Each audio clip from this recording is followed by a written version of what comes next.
உடச்சி ஊற்றுன முட்டை குழம்பு எப்படி பண்ணுறதுன்னு பார்க்கலாம். அதுக்கு தேவையானது 3 முட்டை எடுத்து வச்சுருக்கேன், சின்ன வெங்காயம், கருவேப்பிலை, ஒரே ஒரு தக்காளி,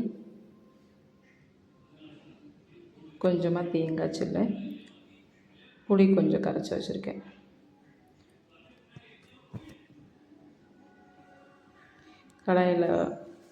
கடாயில் எண்ணெய் ஊற்றிக்கோங்க. கொஞ்சமாக எண்ணெய் காயவும் கடுகு போட்டுக்கோங்க.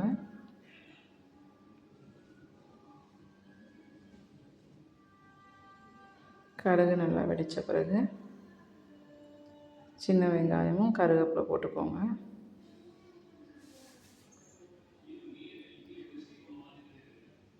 அதை நல்லா வதக்கி விட்டுக்கோங்க.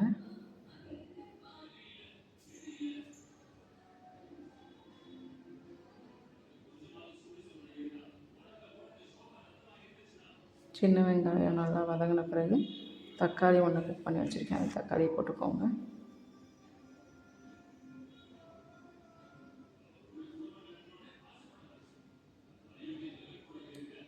தக்காளி நல்லா வதங்கின பிறகு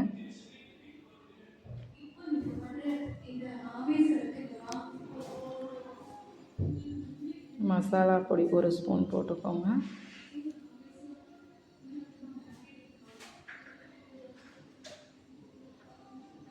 புளி கரைசல் கொஞ்சமாக ஊற்றிக்கோங்க.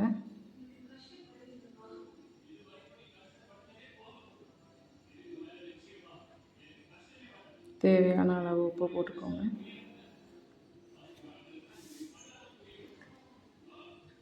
தண்ணி ஊற்றிக்கோங்க.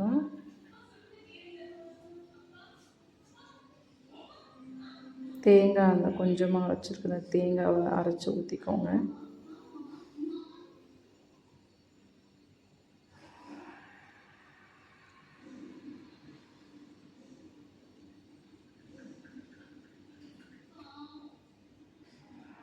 அது நல்லா கொதிக்கட்டும். நல்லா கொதித்து அந்த மசாலா வடையெல்லாம் போன பிறகு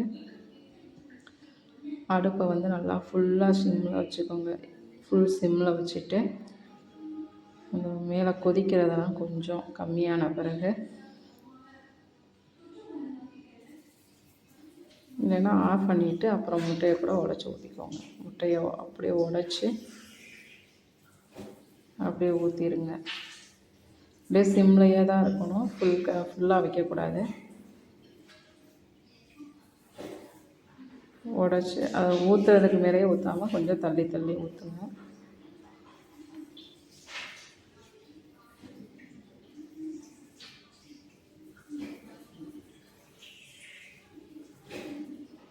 அப்படியே சிம்லையே இருக்கட்டும். கொஞ்ச நேரம் நல்லா அந்த ஒரு 5 நிமிஷம் நல்லா வேகணும். சிம்லையே கொஞ்சம் நேரம் வெந்த பிறகு ஒரு 5 நிமிஷம் கழித்து அப்படியே மெதுவாக அதை மட்டும் அப்படியே பிரட்டி விடுங்க. இப்படி ஒரு பண்ணு மாதிரி இருக்கும்.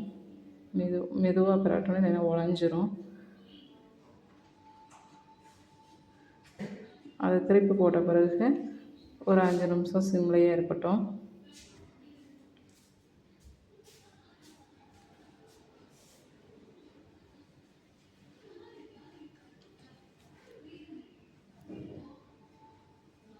மூடி போட்டு கூட மூடி வச்சுருங்க. கொஞ்சம் நேரம் கழிச்சு பாருங்கள், நல்லா இது மாதிரி பண்ணு மாதிரி நல்லா வெந்திருக்கும். நல்லா சாதத்தில் போட்டு சாப்பிட்டா சூப்பராக இருக்கும். சப்ஸ்கிரைப் பண்ண மறந்துடாதீங்க ஃப்ரெண்ட்ஸ், சப்ஸ்கிரைப் பண்ணுங்கள். எல்லாமே நல்லா அந்த மஞ்சக்கரெல்லாம் நல்லா வெந்துருச்சான்னு பார்த்துக்கோங்க. தேங்க்யூ ஃப்ரெண்ட்ஸ், பாய்.